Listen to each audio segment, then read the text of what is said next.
오늘 우리에게 주신 하나님 말씀은 누가복음 9장 18절부터 27절이고요. 저와 함께 교독하시겠습니다. 제가 먼저 18절 읽습니다.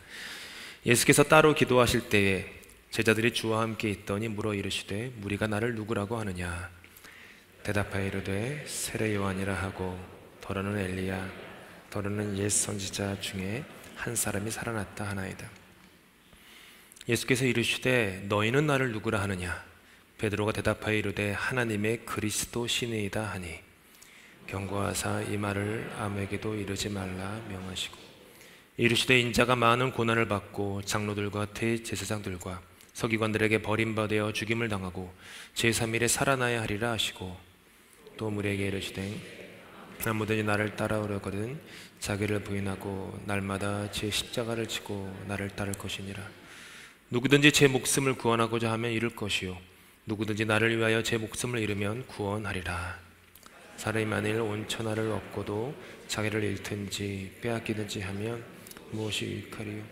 누구든지 나와 내 말을 부끄러워하면 인자도 자기와 아버지와 거룩한 천사들의 영광으로 올 때에 그 사람을 부끄러워하리라. 내가 참으로 너희에게 이르노니 여기 서 있는 사람 중에 죽기 전에 하나님의 나라를 볼 자도 있느니라. 아멘. 주보에 나온 거는 다르게 뒷부분의 예배 순서를 조금 변경했습니다. 말씀 나누고 그 다음에 주보에 있지 않은 다른 찬양, 우리가 지난주에 함께 불렀던 나눴던 하나님의 은혜 찬양을 한 후에 성찬식을 갖도록 하겠습니다. 이유는 이게 말씀을 듣고 성찬식을 하고 그 다음에 찬양을 하니까 이게 뭔가 설교에 대한 그 메시지에 대한 그 마음을 받아서 하나님께 믿음으로 고백하는 그 시간이 좀 텀이 생기니까 그것보다는 좀 이렇게 좀 깊게 좀 더 나아가고 싶어서 그렇게 바꿨습니다. 지난주 우리는 광야의 굶주림이 천국의 배부름으로 변한 사건을 묵상하였습니다. 고작 떡 5개와 물고기 2마리였습니다. 예배드리고 우리가 아버지 집 밖에서 함께 피크닉 할 때에도 또 우리는 그런 오병이어의 기적을 군데군데에서 경험했습니다. 한번 2000년 전으로 돌아가 보시기 바랍니다. 떡 5개입니다. 물고기 2마리입니다. 소년의 도시락입니다. 떡이라기보다는 빵이었겠죠. 그 빵이 큰 것이겠습니까? 소년이 한 끼 식사 먹을 만큼 작은 조각 5개. 물고기 2마리가 큰 생선 2마리였겠습니까? 연어를 2마리나 집어넣어가지고 왔었겠습니까? 멸치보다는 조금 큰 그 정도 사이즈의 생선 아니었겠습니까? 그런데 주님께서 그 소년이 자기 도시락을 주님께 이거라도 괜찮을까요? 라고 하면서 드렸을 때 주님이 그 소년의 도시락을 취하시고 축사하시고 떼어서 나눠주실 때 놀라운 기적이 벌어졌죠. 성인 남자 5,000명이 그날 먹고 배부른 아름다운 기적이 일어났습니다. 한번 여러분이 그 자리에 그 현장에 있었다고 한번 생각해 보십시오. 근데 여러분의 삶은 무척 가난한 삶입니다. 근데 갑자기 30대 넘는 청년, 이름은 예수라는 분이 오셔서 그 작은 보리떡 5개, 물고기 2마리를 갖고 성인 남자만 5,000명을 먹는 기적을 베푸신 거예요. 그분만 따라가면 평생 배고플 일 없겠구나. 저분만 따라가면 평생 헐벗을 일은 없겠구나 라는 생각이 들지 않겠습니까? 같은 이야기가 나오는 요한복음 6장에서는 그렇게 오병이어의 기적이 벌어진 바로 다음의 이야기를 이렇게 전해줍니다. 예수께서 그들이 와서 자기를 억지로 붙들어 임금으로 삼으려는 줄 아시고 따로 혼자 산으로 떠나가시니라. 임금 삼으려고 했던 겁니다. 이유는 뭐죠? 내 배를 채워야 하니까. 내가 더 이상 헐벗으면 안 되니까. 저분만 임금이라면 내 인생의 모든 문제가 해결되니까 임금 삼으려고 했던 것입니다. 그 수많은 무리들이 임금을 삼으려고 예수님께 달려드는 겁니다. 놀라운 일 아닙니까? 근데 주님께서는 사람들의 요구와 환호성으로부터 따로 떨어져 기도하러 가십니다. 오늘 본문의 이야기 전개가 점점점 예수님은 누구신가에 대한 이야기로 흘러가요. 예수님의 이야기로 예수님이 정체성, 예수님의 그 신분, 예수님의 누구인가에 대한 이야기로 이어지는 것으로 보아 예수님께서는 정신없이 휘몰아치는 그 혼을 쏙 빼놓는 주변의 형편에서 따로 떨어져 나와 나는 진정 누구이며 내가 걸어가야 될 길, 내가 살아가야 될 삶은 무엇인지를 기도 시간에 되새기셨던 겁니다. 그리고 제자들도 기도를 통하여 예수님처럼 삶의 중심을 굳건히 붙잡고 인생을 살아가기를 원하셨습니다. 제자들은 3년 동안 이와 같은 예수님의 기도의 습관을 옆에서 지켜보았죠. 부활의 예수님께서 하늘의 사명을 주십니다. 사마리아와 땅끝까지 이르러 내 증인이 되라. 그 얘기를 하시고 떠나십니다. 떠나신 후에 약속하신 성령을 그들에게 부어주십니다. 이제 그들은 성령을 받았습니다. 이제 그리고 교회가 꿈틀거리며 조직되기 시작합니다. 그때 이들은 첫 사역의 걸음마를 뗍니다. 이제 기독교 교회가 걸음마를 떼는 거예요. 걸음마를 뗄 때 벌어진 어느 하루의 일을 사도행전 3장은 우리에게 이렇게 알려줍니다. 함께 읽을까요? 제9시 기도 시간에 베드로와 요한이 성전에 올라갈새 경건한 유대인은 하루에 3번 기도했습니다. 오전 9시, 정오 12시, 오후 3시 3번 기도했습니다. 무슬림들은 5번, 6번 이렇게 기도하는데 유대인들은 3번 기도했어요. 베드로와 요한은 이전에 유대 교인으로서 늘상 해오던 기도의 습관, 체계적인 기도 생활을 버리진 않습니다. 이제 내가 그리스도인이 되었으니까 그럼 9시, 12시, 3시 예루살렘 성전에 올라가 기도하는 건 더 이상 필요 없어라고 내팽개치지 않고 늘상 해오던 대로 기도하러 올라간 겁니다. 기도의 내용이 달랐던 거죠. 기도의 장소, 시간, 시스템은 같았습니다. 만약 저와 여러분의 기도가 장소, 시간, 시스템은 다르면서도 정작 나의 기도가 나 자신의 욕망만 탐하는 똑같은 내용의 기도의 습관만 가지고 반복하고 울고불고 한다고 한들 우리의 기도가 무슨 의미가 있겠습니까?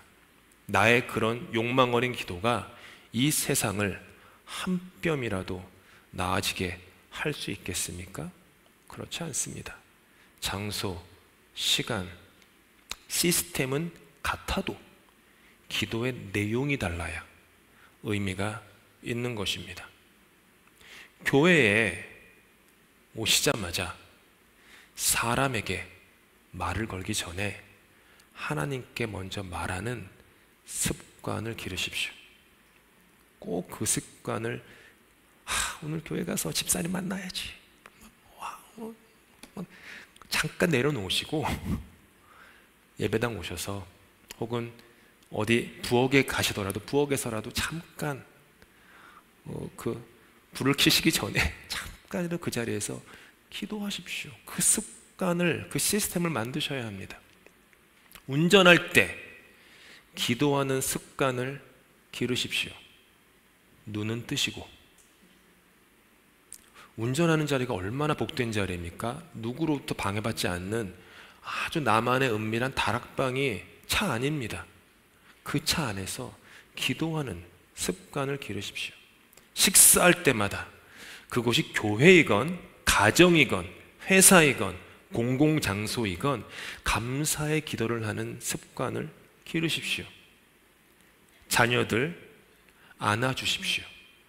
그렇게 기도해 주십시오.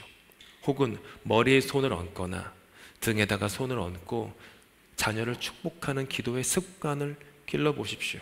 교회에서 어떤 종류의 모임을 가지시건 시작과 끝을 기도로 하십시오. 기분 내킬 때 하는 기도는 힘이 없습니다. 제가 계속 기도의 습관, 기도의 시스템을 말하는 것은 기분 내킬 때는 누구나 기도합니다. 기분이 근데 안 내킬 때가 생각보다 많습니다. 인생을 살면. 그렇잖아요. 기분 안 내킬 때에도 하나님께 따로 떨어져 나와서 기도할 수 있는 것은 그런 습관과 시스템을 기른 사람만 할 수 있습니다. 2024년 남은 시간 동안에는 한번 기도의 시간을 늘려보시기 바랍니다. 기도의 시간을 늘려보세요. 예배가 끝난 후에 잠깐 앉아서 조금 더 기도하시고, 조금 더 일찍 와서 기도하시고, 제가 감히 장담하건대 그런 기도의 습관을 기르시면 저와 여러분의 삶의 질은 확연하게 달라질 겁니다. 베드로와 요한의 기도 시간이 오후 3시였다는 사실에 주목하시기 바랍니다. 지금도 하루 일과 중에요, 오후 3시면요 교통체증이 시작되는 시간입니다. 아주 바쁜 때예요. 아침, 점심, 저녁 시간에 비해서 마음이 아주 분주한 때가 언제죠? 오후 3시입니다. 그런데 베드로와 요한은 마음이 분주한 오후 3시에 기도를 하러 성전에 올라갔습니다.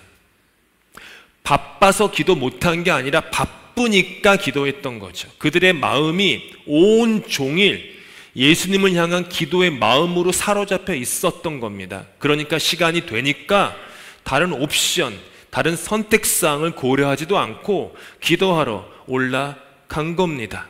마음의 중심이 분주한 하루의 일처리가 아니라 예수님께 향했던 것입니다. 오늘 교회 오는데 다른 주일보다 마음이 너무 분주했어요. 막 갑자기 구석구석에 빵꾸난 데가 많은 거예요. 어떤 일들이 이거 처리하고 저거 처리하고 막 이러다 보니까 마음이 너무 분주한 거예요. 그러다가 오늘 설교 제목 기억하면서 어떻게 되건 주님이 하시겠지 그러면서 그냥 딱 스탑하고 제 오피스에서 그냥 기도했습니다. 또 기도했습니다. 주님께 그렇게 기도했죠. 그런 습관입니다. 오병이어의 기적 후에 임금으로 삼으려는 무리들의 요구를 거절하고 자신만이 걸어갈 길을 걸어가셨던 예수님처럼 베드로와 요한 제자들은 그들의 마음이 곁길로 빠지거나 삐뚤어지지 않고 오직 주님께로 향하여 중심을 잡을 수 있었습니다. 뭐가 그렇게 해준 거죠? 기도가 그들을 그렇게 해준 겁니다. 제자들의 기도가 그런 기도였으니 그들이 세운 교회의 기도 역시 마찬가지 아니었겠습니까? 사도행전 12장에는 헤롯 아그리빠에 의해서 감옥에 갇힌 베드로의 이야기가 나옵니다. 헤롯은 악명 높은 나쁜 사람이었습니다. 이미 사도들 중에 한 명인 사도 야고보의 목을 베어서 참수를 한 사람이 헤롯 아그리빠였습니다. 그런데 베드로가 감옥에 갇힌 거예요. 결과는 뻔하죠. 베드로도 참수형에 처하기 직전이었습니다. 하필이면 그런데 그날이 무교절이었어요.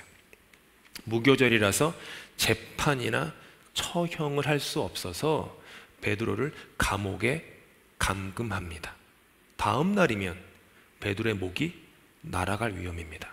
한번 생각해 보시죠. 여러분이 베드로라면 내일 여러분의 목이 날아갑니다. 감옥에 갇혀 있습니다. 쇠사슬, 간수들이 나를 둘러싸고 있습니다. 그 상황 속에서 교회는 오직 한 가지를 합니다. 사도행전 12장에 나오는데 함께 읽을까요? 교회는 그를 위하여 간절히 하나님께 기도하더라.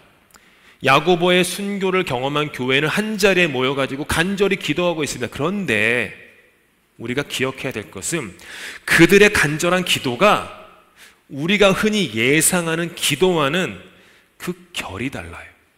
그 궤적이 달랐습니다.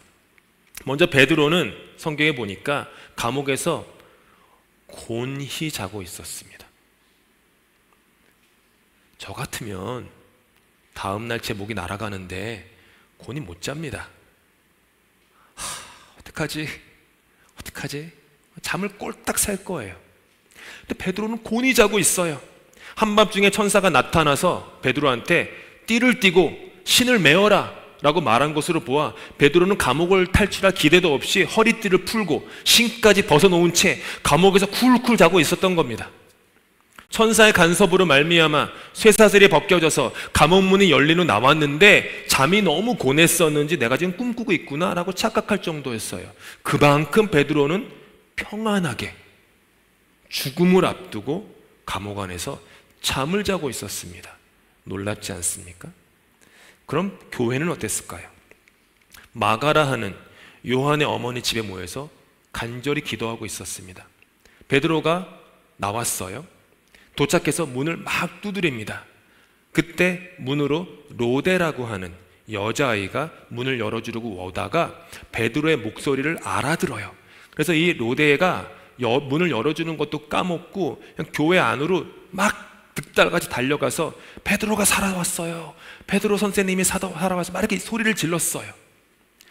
그러니까 간절히 지금 화면에 보시는 것처럼 교회는 그를 위하여 간절히 하나님께 기도하죠. 그러니까 간절히 하나님께 기도하는 그들의 첫 반응이 뭔지 아십니까? Are you crazy? 너 미쳤니? 였어요. 로데가 아니에요, 저 미친 거 아니에요 라고 막 얘기를 하니까 그러면은 베드로의 천사가 왔구나 얘기해요. 유대인들이 믿었던 것은 사람이 죽으면 그의 수호 천사가 와서 죽음을 알리러 온다라는 어떤 믿음이 있었거든요. 그러니까 이미 베드로는 죽었구나, 수호 천사가 우리에게 와서 우리를 위로하러 왔구나, 이렇게 생각했던 거예요. 한번 조금 상상을 해보십시오. 베드로가 기적적으로 살아올 것을 위해서 간절히 기도했다면 교회는 어린 소녀 로데가 와가지고 베드로 선생님이 문 밖에서 기다리고 있어라고 얘기하면 즉시 일어나가지고 나가서 버선발로 나가가지고 기뻐하며 맞아들였을 겁니다. 근데 그들은 그렇게 안 해요. 이유는 뭘까요? 그들의 기도가 우리의 기도와는 달랐다는 겁니다.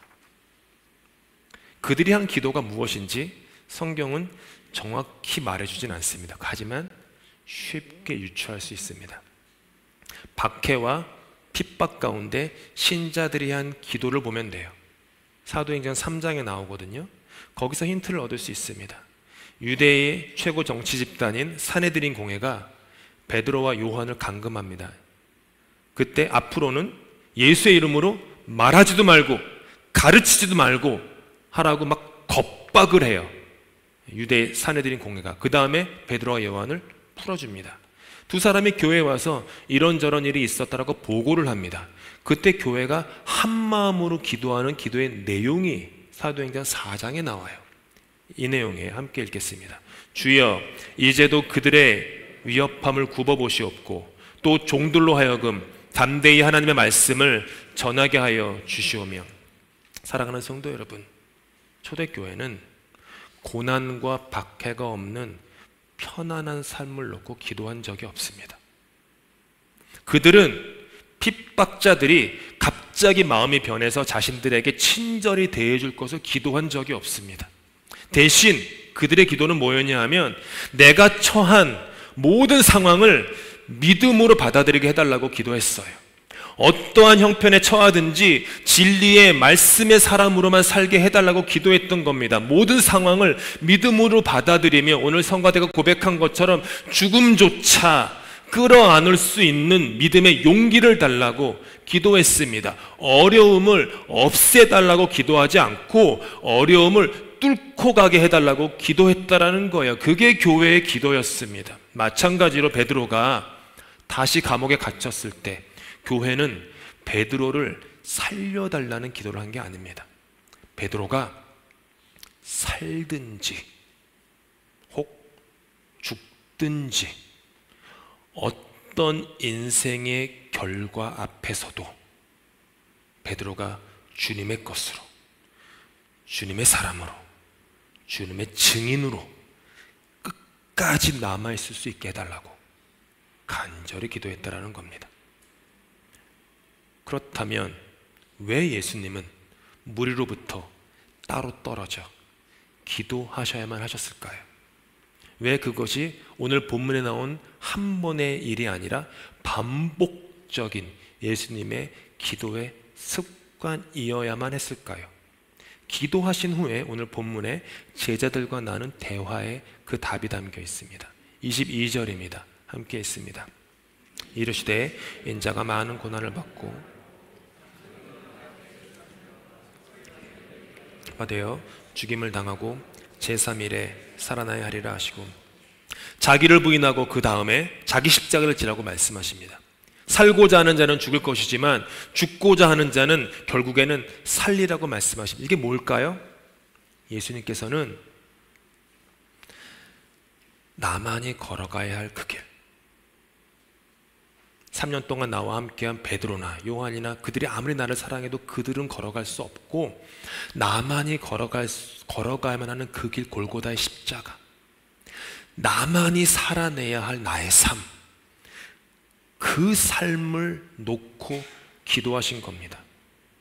기도가 없이는 그 길을 걷는 걸음이 흐트러질 것이기에, 골고다 언덕을 바라보는 시야가 흐려질 것이기에, 마음이 한없이 약해져 포기할 수도 있기 때문에 무리들로부터 따로 떨어져 오직 하나님 앞에서, 주님, 아버지, 나만이 살아가야 될 삶을 살도록 내게 힘 주십시오.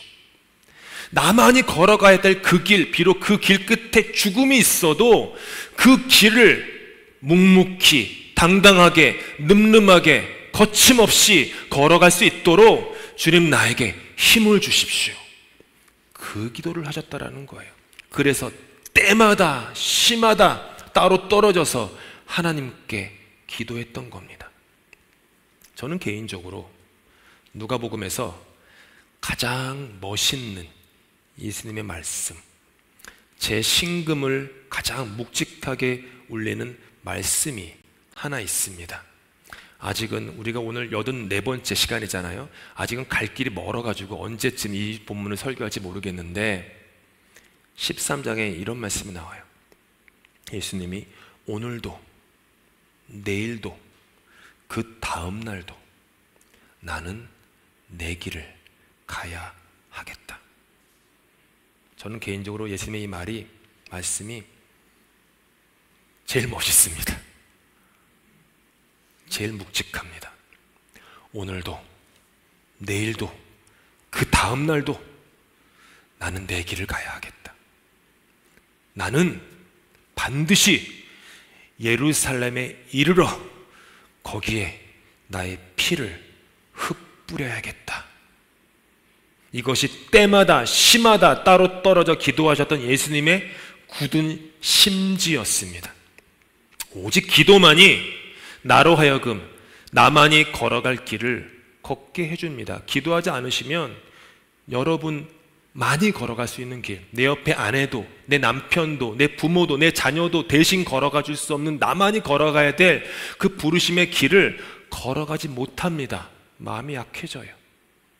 오직 기도만이 나로 하여금 나만이 살아내야 할 삶을 살게 해줍니다. 혹시 고난의 죄를 뒤집어 썼다가 친구들의 어줍지 않은 조언 때문에 찢긴 상처에 소금마저 뿌려졌던 욥에게 하나님이 찾아가셔서 가장 처음 하신 첫 마디가 뭔지 아십니까? 욥기 38장 끝부분에 나와요. 너는 대장부처럼 허리를 묶어라. 생각해보죠. 하나님이 욥한테 가서 제일 처음 하는 말이, 욥아, 대장부가 되어라, 이거예요. 겁쟁이가 되지 말아라. 회피하지 말고 도망치지 말아라. 어려움을 없애달라고 기도하지 말아라. 대장부가 되어라. 너는 이제부터 대장부가 되어서 너만이 걸어가야 될 그 길을 나서라. 대장부처럼 일어나서 너만이 살아가야 할 그 삶을 한번 살아내어라. 그 말씀이에요.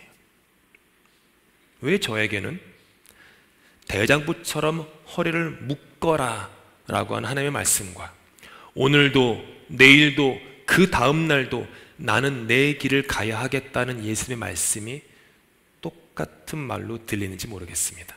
저만 그런가요? 저는 이 말이 저에게는 같은 말로 들립니다. 그러니 사랑하는 성도 여러분, 기도하십시오. 기도하셔야 합니다. 기도는 여러분의 생명줄입니다. 여러분은 기도하셔야만 대장부가 될 수 있습니다. 기도하셔야만 대장부처럼 일어나서 여러분만이 걸어가야 할 하늘의 부르심의 길을 걸어갈 수 있습니다. 이 교회는 기도해야만 대장부처럼 분연히 일어나 묵직하고 거침없이 당당하고 늠름하게 이 교회만 걸어갈 수 있는 길, 이 교회만 살아갈 수 있는 삶을 걷고 살아낼 수 있습니다. 그러니 기도하십시오. 언제나 어떤 상황에서나 기도하시고 또 기도하십시오. 그래야만 여러분의 심지가 견고해집니다. 그래서 심지가 견고하게 예수님과의 관계 안에 깊이 뿌리 내려야만 저와 여러분, 이 교회는 우리가 처한 어떠한 형편에든지 자족할 수 있는 일체의 비결을 배우게 될 것입니다. 그러면 바울처럼 고백할 수 있습니다. 내게 능력 주시는 자 안에서 내가 모든 것을 할 수 있습니다. 기도하시겠습니다. 우리에게 너무나 또 소중한 기도를 선물로 주신 하나님께 감사를 드립니다. 그리고 삶의 분주함 속에서도 따로 떨어져 기도하는 삶을 가르쳐 주신 예수님께 감사를 드립니다. 그리고 빌바를 알지 못하는 우리를 위해 말할 수 없는 탄식으로 우리의 기도를 도와주시는 성령님께 감사를 드립니다. 나는 내 길을 가야 하겠다며 대장부처럼 일어서서 골고다 해골 십자가의 언덕을 향해 거침없이 걸어가신 주님, 그리고 죽음의 어둠을 깨트리시고 부활의 첫 열매로 일어나 빛을 발하신 주님, 우리의 기도를 도우사 우리도 주님처럼 우리에게 주어진 소명의 길을 거침없이 걸어가게 하시옵소서. 예수 그리스도 이름으로 기도합니다.